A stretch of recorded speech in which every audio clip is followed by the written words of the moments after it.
They say betrayal cuts deepest when it comes wrapped in family. Mine came with a polite smile and a handshake across the dinner table.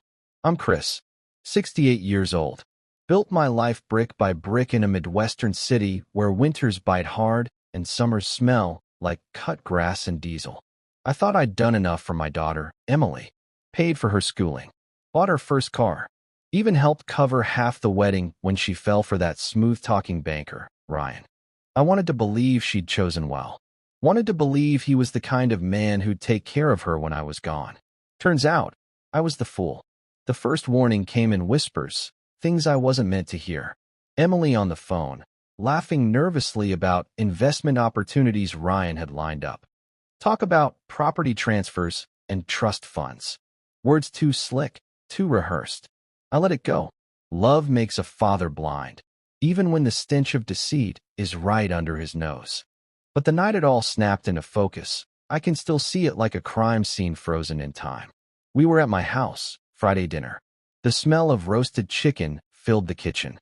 The old ceiling fan clicked the way it always did when the heat got trapped inside. Emily sat beside me, eyes soft, the way she used to look at me when she was a little girl asking for ice cream. Ryan sat across, his cufflinks glinting in the low light, the grin of a man who thinks he's already won the game. So, Chris, he said, swirling wine in my glass without asking if I wanted more. Have you ever thought about simplifying your assets? You know, making things easier for Emily when the time comes? The time, I repeated, setting down my fork. You know, future planning. Houses, accounts, all that paperwork. His voice was casual, but his eyes, sharp, calculating, never left mine. Emily fidgeted with her napkin. Dad, Ryan just means. I know what he means. I cut her off. The silence that followed was heavy, broken only by the hum of the refrigerator. Ryan smiled wider, pretending nothing was wrong. But his pupils dilated, like a predator catching scent of blood. That night I couldn't sleep. I paced the creaky floors of my old house, the shadows of family photos watching me from the walls. My late wife's smile in one frame, Emily's graduation in another. All the years of sacrifice stared back, asking one question. Was this what you worked for? To be stolen from in your old age by a man who married your daughter? The next morning, my gut told me to check. Not my accounts. Those were fine. I checked the county property registry online, fingers trembling as I typed. And there it was. My daughter's name, Emily Summers, listed beside mine on preliminary paperwork for shared inheritance designation. A transfer request, stamped 2 weeks ago. But the killer detail? Attached was a secondary clause. If something happened to Emily, ownership would default to her spouse, Ryan Summers. He was already moving pieces behind my back. I stared at the screen until my coffee went cold. Then something inside me shifted. Not rage. Not sadness. Something harder. A cold edge I hadn't felt since my younger days hustling construction jobs, when you had to fight for every dollar and never let anyone smell weakness. I started digging. Quietly. Old contacts in real estate. Friends who owed me favors. And within days, the truth came out like roaches under a lifted floorboard. Ryan had another property. A hidden condo across town. Bought cash through a shell company. And every utility bill, every scrap of mail, tied not to him, but to a woman whose name Emily would not recognize. My hands shook as I held the printout. Not from fear. From clarity.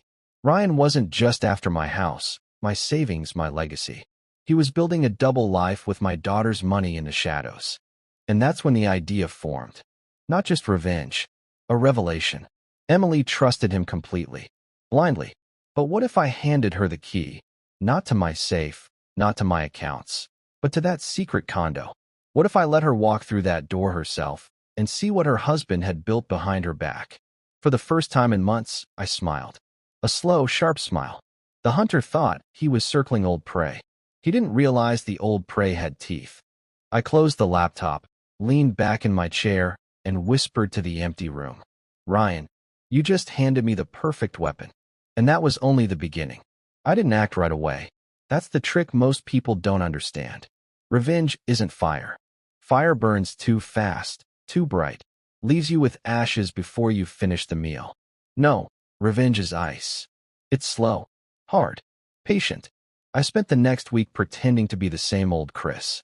The dad who grilled steaks in the backyard, who asked Emily about her work, who listened politely while Ryan rattled on about market conditions. But under that quiet, I was moving pieces he didn't even know existed.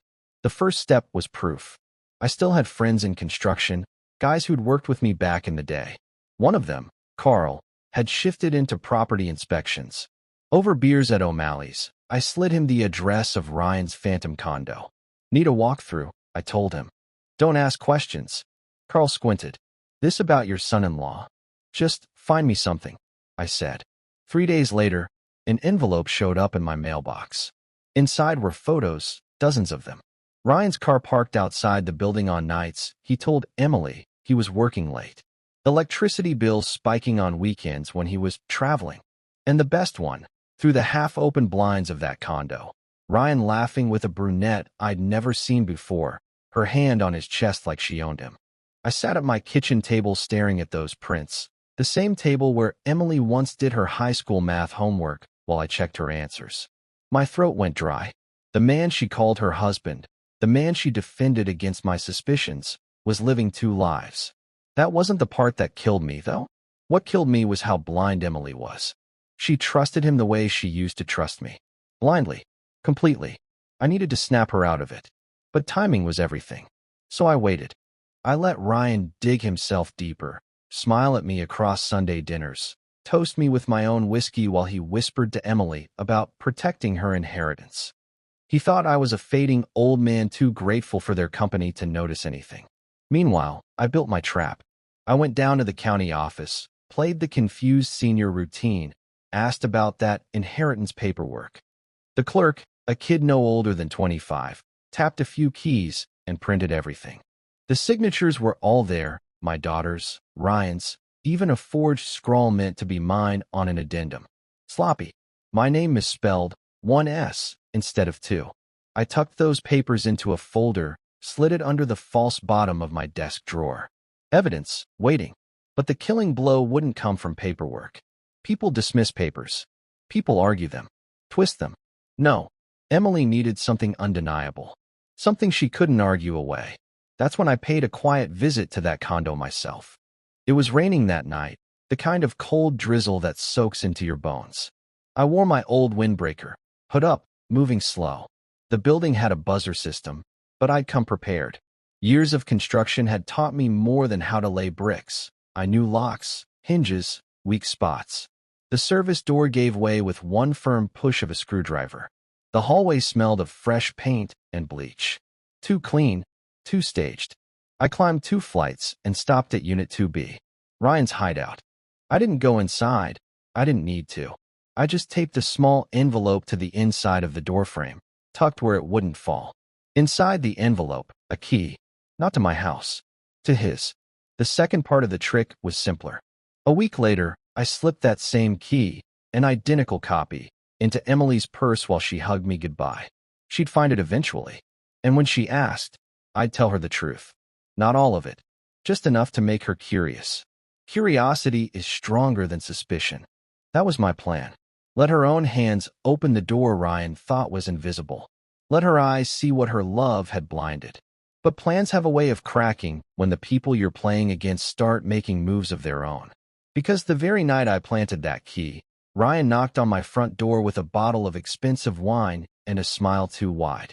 Chris, he said, clapping my shoulder like we were old friends. I've got something important to discuss. The hairs on the back of my neck stood up. His timing wasn't coincidence. He knew something. And as I poured us each a glass, I realized the game was shifting faster than I thought. Ryan sat in my living room like he owned it. Legs crossed, one ankle bouncing, wine glass swirling in his hand. He looked around at my furniture, old oak tables, leather armchair worn to a shine, like he was appraising it all, deciding what would sell quick and what he'd just toss out. I've been thinking about your situation, Chris, he began, voice slick as oil. You're not getting any younger. Managing assets, paperwork, the house upkeep, it's a lot. Emily, and I want to take that weight off your shoulders. There it was. The sales pitch. Wrapped in family concern. I leaned back, hiding the storm in my chest. The weight's mine to carry. Been carrying it fine for 68 years. Ryan chuckled like I'd told a joke. But times change. Responsibilities change. Wouldn't you rather relax? Travel? Let us handle the boring details? His eyes gleamed. Not a son-in-law's eyes. A thief's. I let silence stretch, the tick of the old mantel clock pounding between us. He shifted in his chair, sipped his wine. He didn't like silence. He liked control. Finally, I asked, so, tell me, how exactly do you plan to handle my details? That was when his mask slipped, just for a second. His smile froze, his jaw tightened, and I saw the gambler underneath, the man hungry for fast money, desperate to cover tracks. He leaned forward. Look, Chris, there are opportunities right now. Real estate, investments. If we move your property into Emily's name, it gives us flexibility, tax advantages. And down the line, she benefits. You benefit. Everybody wins. Except me, I said flatly. He blinked, caught off guard. You'll be comfortable. We'll make sure of it. I laughed. Short. Dry? You mean, I'll be controlled. Paperwork shuffled until my own daughter can't tell what's mine and what's yours. For a flicker of a second, his eyes hardened, cold and sharp. Then the smile snapped back. You've got the wrong idea. I'd never do anything to hurt Emily. But you'd do it to me, I murmured. He set his glass down with a little too much force. You should be grateful, Chris. Most men your age don't have anyone looking out for them. Grateful. That word. I'd heard it before, from bosses who underpaid, from bankers who raised rates, from politicians who cut pensions. Grateful. It meant shut up and take it. I stood slowly. Funny. I thought gratitude went the other way. You've been living in the house I helped pay for, driving the car I co-signed, eating dinners I've bought. Maybe it's you who ought to feel grateful. The air in the room shifted. Ryan's smile cracked like old plaster. For the first time, he saw I wasn't the doddering old man he'd painted in his mind. He rose too, squaring up, trying to look taller. Careful, Chris. You don't want to alienate the only people who'll take care of you. I stepped closer until I could smell the cologne he drowned himself in.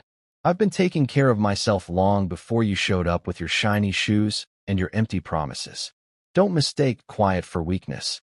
We locked eyes. His jaw worked like he wanted to say something more, but he didn't. He picked up the wine bottle, muttered something about an early morning, and left. The door shut. The silence he left behind wasn't peace, it was warning. I stood in that silence a long time. Then I went to my desk, pulled out the folder of evidence, the photos, the forged paperwork, the printouts from the registry, spread them across the table. Ryan thought he was playing chess against a tired old man. What he didn't know was that I'd already cornered his king, but I needed the queen off the board. Emily. She was blind, wrapped in love, loyalty, and lies. Until she saw the truth with her own eyes, nothing I said would matter. My hand brushed the small brass key I'd planted in her purse. That was the lever. The moment she used it, the game would flip. And if Ryan suspected me now? Good. Let him sweat. Let him think the walls are closing in. Because the moment Emily steps into that condo, his entire world collapses. The only question was, would she find that key soon enough? The thing about plans is, you can set them up neat as dominoes, but you never control when the first one tips. For me, it happened on a rainy Thursday. Emily called just after noon. Her voice was shaky, too tight for casual. Dad, I found something in my purse. A key. Not one of mine. Did you give this to me? My chest tightened, but I kept my voice calm. Describe it. Brass, small tag with 2B scratched on it. I don't know where it came from. Silence stretched. I could hear the faint patter of rain on her end, the tremble in her breath. She was standing somewhere alone, maybe her car. Emily, I said carefully, sometimes a key is an answer. If you're ready to use it, you'll see things I can't explain for you. She hesitated. Is this about Ryan? I didn't answer. I didn't have to. That evening, she showed up at my house, dripping from the storm, hair plastered to her cheeks. She held out the key like it was a piece of dynamite. Tell me what this opens, she demanded. I looked her in the eye. That's not for me to say. It's for you to find out. Tomorrow. 418 West Monroe. Unit 2B. Go alone. Her eyes widened. You knew. You planned this. Yes, I said flatly. Because you wouldn't believe me otherwise. She wanted to argue. I could see it. Her lips parted, her jaw set. But behind her eyes was something else. Fear. She left without another word. The next day dragged like a blade. I paced my kitchen, checked the clock, checked my phone. Each tick of the second hand was another nail in Ryan's coffin. Then, just after 3 p.m., my phone buzzed. Emily. Her voice was shredded, raw. Dad, oh my God. He's with her. I saw them. I walked in, and he didn't even look guilty. Just stood there like I was interrupting a meeting. I closed my eyes. My grip on the receiver tightened until my knuckles cracked. Listen to me, Em. Leave the building. Don't scream. Don't cry. Just walk out. She was breathing fast, ragged. She called him baby. In our city. Dad, he's been lying to me for years. Using me. Using you. Her voice broke, and I felt something in me break with it. All the years I'd worked to keep her safe, to keep her from men like him, and here she was, shattered because she trusted the wrong one. I swallowed my rage. Emily, you're stronger than you think. And now you know the truth. He can't hide it anymore. There was silence. Then a whisper. What do we do now? That night, Ryan came home late. Emily stayed at my house, pale and quiet, wrapped in one of her mother's old blankets.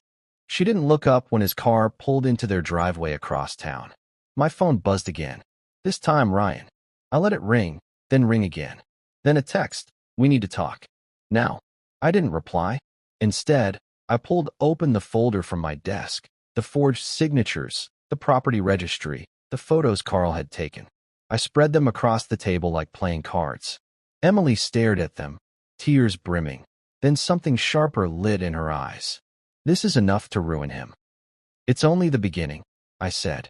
She looked at me then, not like a daughter looking at her father, but like an ally staring at a commander. And in that look, I saw it. Her innocence was gone. Ryan had burned it out of her. For a moment, I almost pitied him. Almost. By midnight, I had a plan written down on yellow legal paper. Step by step. Dates, times, names. Chris and Emily, side by side, against the man who thought he could gut our family and walk away smiling. Ryan still believed he was in control. He had no idea the storm was already circling. And tomorrow, we'd let the first thunderclap hit. The storm broke on a Tuesday morning. Not outside, though clouds did hang heavy over the city, but inside Ryan's carefully polished world. Emily hadn't slept. She sat at my kitchen table, the same one where she once ate cereal before school. Only now her eyes were hollow, ringed with dark circles. In front of her lay the folder I'd kept hidden for weeks. Forged documents, registry printouts, photos of Ryan's car parked outside Unit 2B. Her hand trembled as she traced the misspelled signature on the transfer papers. He didn't even spell your name right, she whispered. He didn't care enough to get it right. People like him don't care about names, I said. Only numbers. She looked up at me then, and there was something in her gaze that hadn't been there before. Not just betrayal. Resolve. What's the first move? She asked. I felt something shift in my chest. For years, I'd carried the weight alone, protecting her, shielding her. Now, finally, she stood beside me. The first strike was subtle. Emily didn't go home that night. Instead, she sent Ryan a short text, staying with Dad. Need space. By itself, it looked harmless. But paired with silence, no calls, no explanations, it unsettled him. The next day, he showed up at my door, jaw tight, voice too loud. Chris, where's Emily? She's not answering. She's where she wants to be, I said. His eyes darted past me, searching the hallway for her. She's confused. She doesn't understand finances, paperwork. You've been filling her head with nonsense. Funny, I said, stepping aside just enough for him to see the folder spread across my table. Looks like she understands plenty now. For the first time, he faltered. His mouth opened, shut. He saw the papers, recognized them. And he knew. You'll regret this, he hissed. I smiled thinly. No, Ryan. You will. Strike two came from Emily herself. She called one of Ryan's colleagues at his firm, someone she'd met at a holiday party, and asked a few innocent questions. Just enough to plant doubt. Funny, she said sweetly. Ryan told me his accounts were airtight, but I've seen different numbers. By evening, rumors had begun to circulate in his office. Finance people are like sharks. Blood in the water draws them fast. The third strike was mine. I mailed an anonymous envelope to Ryan's firm's compliance department. Inside, copies of those forged transfer papers, the property registry, and a photo of Ryan with the brunette at the condo. No explanation, no return address. Just proof. 3 days later, Ryan came storming into my driveway at dusk, tires screeching, face red. "You think you can ruin me?" he shouted, fists clenched. I stepped out onto the porch, unflinching. "You did that yourself." "Emily," he bellowed, eyes wild. "Emily, get out here." The door opened behind me. She stood there, pale but steady. "I've seen enough, Ryan. It's over." His face twisted, desperation bleeding through anger. "You don't understand. Everything I did was for us. For you." "No," she said coldly. "It was for you. Always for you." The words hit him harder than a fist. He staggered, then tried to recover with a sneer. "You think you can survive without me? You'll crawl back." Emily stepped forward, chin high. "I'd rather crawl than be chained to you." The silence that followed was sharper than any scream. Ryan's eyes flicked between us, calculating, but for once he had no move left. He spat on the gravel, turned, and drove off into the night. But I knew this wasn't the end. Men like Ryan don't disappear quietly. They circle back, wounded, desperate. And when he did, we'd be ready. Ryan didn't slink away. Men like him never do. They come back, teeth bared, claws out, desperate to claw back what they think is theirs. It started with small things. Emily's car, parked outside my house, suddenly had its tires slashed one morning. A week later, a brick came through my kitchen window at 2 a.m., the glass scattering across the floor like diamonds in moonlight. No note, no signature. But I knew. Ryan was circling. Emily wanted to call the police. I told her no, not yet. He wants us rattled. Wants us to panic. We don't give him that satisfaction. But I did take precautions. Cameras went up around my house. Motion lights, reinforced locks. Years in construction taught me how to fortify a structure until it felt like a fortress. If Ryan wanted war, he'd get it on my terms. Then came the real blow. Emily's job called her in. HR wanted a conversation. When she returned that evening, her face was ghost white. "He filed a complaint," she said flatly. "Told them I'd been spreading lies about him, jeopardizing the firm. Said I was emotionally unstable." I clenched my fists until my nails bit skin. That bastard. She dropped into a chair, shaking. "They suspended me, Dad, until they sort this out." I sat across from her, forcing calm into my voice. "Emily, listen to me. This isn't the end. It's leverage." He's showing his hand. Her eyes met mine, burning now. "Then we burn him back." That's when I slid across the table the envelope I hadn't shown her yet, the recording. I'd caught it weeks ago, when Ryan had come to my house to negotiate. I'd let my phone sit on the coffee table, recording the whole thing. His words, dripping with greed. "If we move your property into Emily's name, it gives us flexibility. You'll be controlled. Paperwork shuffled until you can't tell what's mine and what's yours." Emily listened, her lips parting in shock. He admitted it. On tape. I nodded. "And that's not all. Carl got me copies of his side business filings. The shell company he used to buy that condo. It's bleeding money. Gambling debts, offshore transfers. He's drowning, and he thought stealing from me would be his lifeboat." Her hands trembled, but this time it wasn't fear. It was fury. "So what do we do?" she whispered. I leaned forward, my voice sharp as a nail. "We hit him where it hurts most. His reputation, his career, his freedom. One blow at a time." The next week was war by paper and shadow. We delivered the recording and the forged documents to his firm's compliance board anonymously. Within days, whispers started. His boss called him in. He came home fuming, shouting at Emily over the phone, but she ignored him. Then we mailed the gambling debt evidence to his creditors. The sharks smelled blood. Ryan's car disappeared from his driveway for 2 days, and when it returned, the windshield was cracked. By Friday, he showed up at my door again, but this time he wasn't smiling. His shirt was wrinkled, his eyes bloodshot. "You think you can destroy me?" he spat, voice hoarse. "You don't know who you're dealing with." I opened the door wider, letting him see Emily behind me, standing tall. "We know exactly who we're dealing with, Ryan. That's why you're already finished." His jaw worked, rage boiling, but for the first time, he looked cornered, truly cornered. He pointed a shaking finger at me. "You'll regret this, old man. I'll make sure of it." I stepped closer until only inches separated us. My voice dropped to a whisper sharp enough to cut. "No, Ryan. You'll regret ever underestimating me." He stumbled back, eyes wild, then stormed off into the night. As his taillights vanished, Emily turned to me, her face pale but resolute. "He's dangerous, Dad. He won't stop." I put a hand on her shoulder. "That's why we finished this. No half measures." Because the storm wasn't over. It was building, and the next strike would decide everything. The night it all boiled over was colder than it should have been. February in the Midwest can chew through your bones, but this night, it carried something sharper. A storm without snow, a silence too heavy for an ordinary evening. I felt it before I saw it. The way the street outside my house was too still. No kids' bikes left in the yard. No porch lights on down the block. Like the whole neighborhood knew something ugly was coming. Emily was upstairs, finally sleeping after days of watching her back. She'd lost weight, her cheeks hollow, but her eyes had hardened into steel. I told her to rest. I stayed downstairs, nursing black coffee, the folder of evidence spread across the table like a general studying maps before battle. That's when I heard it, tires crunching slow over gravel.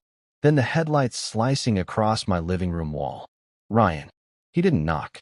He kicked the door open so hard it rattled against the wall. His suit was wrinkled, tie loose, hair a mess. He reeked of whiskey and desperation. "You think you can ruin me, old man?" he snarled, stumbling inside. "You think you can take my wife, my career, my life?" I didn't move from my chair. "You ruined yourself, Ryan." All I did was pull back the curtain. His eyes darted to the folder on the table, then back to me. "You've been scheming, haven't you? Planting lies, twisting Emily against me. You think she'll thank you when you've destroyed everything?"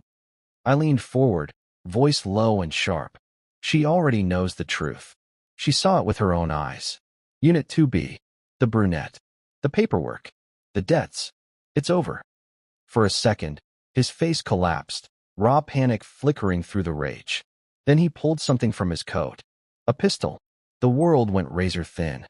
The ticking clock, the hum of the fridge, my own heartbeat pounding in my ears. He waved the gun, teeth bared. "If I go down, I'm not going alone." "Dad." Emily's voice from upstairs. Ryan's head jerked toward the staircase. "Stay where you are, Emily," he shouted. "This is between me and your senile father." I stood slowly, palms open, like I was calming a wild animal. "You think a gun changes the end of this story? You're already finished. The evidence is everywhere. Your firm, your creditors, the police. Even if you pull that trigger, it only seals your fate." His hand shook. The barrel wavered between my chest and the stairs. Sweat dripped down his temple. Then, sirens. The sound sliced through the night, growing louder, closer. Blue and red lights flared against the window glass. Emily appeared on the stairs, phone clutched tight in her hand. Her voice trembled but rang clear. "I called them the second you pulled into the driveway, Ryan." His eyes went wide. He spun toward the door, then back toward me. For the first time since I'd met him, he looked like what he truly was. Not a slick banker, not a charming husband. Just a coward cornered by his own lies. "Game's over," I said, stepping closer. "Drop it." The front door burst open. Officers stormed in, shouting commands. Ryan froze, then slowly lowered the gun. The clatter of metal on wood echoed like a verdict. They cuffed him right there in my living room, his face pale, eyes hollow. Emily stood on the stairs, tears streaming down her cheeks, but her jaw set firm. As they dragged him out, he turned his head, tried to spit one last venomous word. "This isn't." But the slam of the squad car door cut him off. Silence returned. Heavy. Final. Emily collapsed into my arms, sobbing into my chest. I held her tight, my hands shaking for the first time that night. "It's over," I whispered, though I knew in my bones, one final reckoning still waited. Because men like Ryan leave wreckage. And I wasn't done making sure he never crawled out of it again. The trial didn't take long. Fraud, forgery, attempted coercion, illegal gambling debts stacked like bricks on his back. The gun, the threats, those sealed the coffin. But justice in a courtroom is never as satisfying as justice at home. I wanted Ryan stripped of the one thing he valued more than Emily, more than money, more than me, his reputation. So I made sure of it. The night before sentencing, the firm hosted a closed-door meeting. Big names, investors, partners. I was invited, not because they wanted me there, but because Emily had become the silent witness no one could ignore. I walked in with a folder under my arm, same one I'd kept hidden for weeks. Papers worn at the edges, photos bent from use. My boots echoed on the marble floor. Heads turned. Whispers followed. Ryan sat at the far end of the table in a cheap suit, wrists trembling under the weight of everything he'd lost. No cufflinks this time. No smile. Just hollow eyes staring at the wreckage. I dropped the folder on the polished wood. Pages spilled across the table. His fake signatures, the shell company filings, the photos of him with that brunette in Unit 2B. "This," I said, my voice sharp as glass, "is the man you trusted with your money. With my daughter. With my family. This is who he really is." No one spoke. Not at first. Just the shuffle of papers, the slow realization spreading across faces worth millions. One man finally leaned back, muttering, "God damn." Ryan tried to rise, to protest, but his voice cracked. "Their lies. All of it." Emily stood then. Calm. Clear. I saw it. With my own eyes. "He lied to me, to all of you. And my father gave me the proof." Ryan's mouth opened, closed. No words came. Only silence, heavy and choking. In that moment, he wasn't a husband. Wasn't a banker. Wasn't anything but a fraud exposed. The court sentenced him to 5 years. Not much, maybe, but it was enough. Emily came to live with me for a while, healing, piecing herself back together. She found work in a smaller firm, honest work, where her name wasn't tied to his. She laughed again, slowly at first, then brighter. And me? I went back to my quiet house, my old routines. Coffee in the mornings. Work in the shed. Nights staring at family photos that no longer felt like ghosts. But sometimes, when the street is quiet and the air is heavy, I hear his words again. "You'll regret this, old man." And I smile. Because I don't regret a damn thing. I taught him the lesson he never saw coming. You can steal money. You can forge papers. You can even wave a gun in a man's face. But you can't steal the will of a father protecting his daughter. And when the bar slammed shut behind Ryan, I knew one thing. He'd finally learned what it feels like to lose everything.